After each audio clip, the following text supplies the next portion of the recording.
కూటమిని బలహీనపరచడానికి భారతీయ జనతా పార్టీ చెయ్యని పూర్తి పని అధికారాన్ని వినియోగించుకొని సకల అక్రమాలకు పాల్పడుతుంది. అందులో భాగంగానే నితీష్ కుమార్ ని బెదిరించి బ్లాక్మెయిల్ చేసి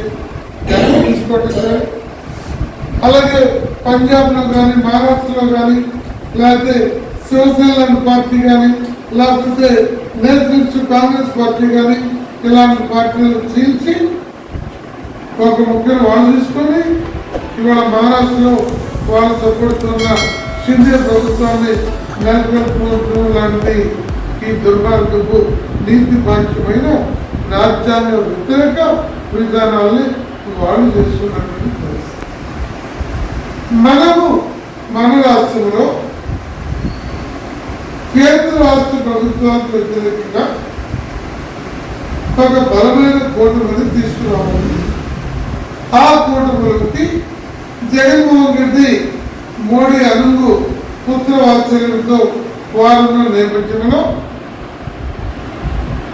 పవన్ కళ్యాణ్ గారు ఎన్డీఏలో చేరిన నేపథ్యంలో ప్రతిపక్షంలో ఉన్నటువంటి చంద్రబాబు నాయుడు గారు గత ఎన్నికల సందర్భంలో ఢిల్లీ దాకా వెళ్ళి బీజేపీ వ్యతిరేకంగా పోరాడి ఉన్న నేపథ్యంలో ఈ రాష్ట్రంలో ప్రజాస్వామ్య పద్ధతుల్లో ఒక సెక్యులర్ పార్టీని ఆ ఫ్రంట్ వైపు పోకుండా చూడాలని చివరి క్షణం వరకు మన పార్టీ అన్ని విధాల ఓర్పుతో నేర్పుతో పనిచేసింది. ఆ మేరకి పవన్ కళ్యాణ్ గారు కూడా వెనక్కి వస్తే మంచిదని తెలుగుదేశంతో ఓట్లు చేయాలి అని చెప్పినటువంటి ఆయన పోయిన ఎన్నికల్లో మనతో కలిసి ఉన్న నేపథ్యంలో వాళ్ళు కూడా వెనక్కి వస్తే బాగుంటుందని మనం చివరి కంటా నిలబడి ప్రయత్నం చేశాము. కానీ వారికి ఆ ధైర్యము సాహసము తెలుగుదేశానికి కానీ జనసేనకు కానీ లేకపోవటం, ఎన్నికల తర్వాత మేము ఎన్డీఏలో చేస్తామనే వాయిస్ వీరు వినిపించారని, ఈ ముందే చేరాలని వారు ఒత్తిడి చేస్తున్నారని, ఇలాంటిది ఏమైనా ఎన్డీఏలోకి పోయే క్రమంలో వారు నిర్ణయించుకున్నటువంటి నేపథ్యంలో మన పార్టీ దేశంలో ఇండియా కూటమిలో భాగంగా రాష్ట్రంలో మరి నిన్న ఉదయమే కాంగ్రెస్ పార్టీ రాష్ట్ర అధ్యక్షురాలు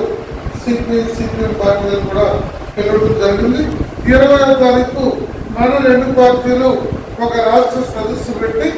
మిగిలిన పార్టీలన్నింటినీ కేంద్ర లక్ష్మణ్ గారు జై Bharat national party, Aam Aadmi party, ML party ఈ నేషనల్ కూటమిలో మన ఇండియా కూటమిలో భాగస్వామ్యం కూడా మన సదస్సుకి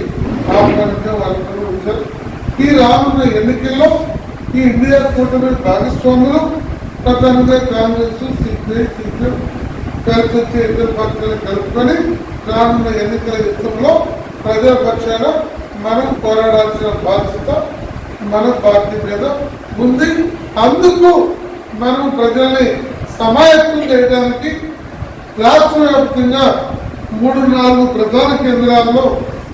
మన ప్రధాన సభలు పెడదామని, అలాగే వివిధ ప్రాంతాల్లో జిల్లాల్లో మన శాఖల్ని పార్టీని యాక్టివేట్ చేసుకొని మారిన పరిస్థితుల్లో మన పార్టీని గట్టిగా నిలబెట్టి ఈ ఎన్నికల సమయంలో విజయం సాధించడానికి అవకాశం ఉన్న చోట్ల మనం ప్రయత్నం చేయాలని మన రాష్ట్ర సమితి ఏకీగ్రహంగా తీర్మానం చేసి దాంతో మనం ముందుకు పోతున్నాం.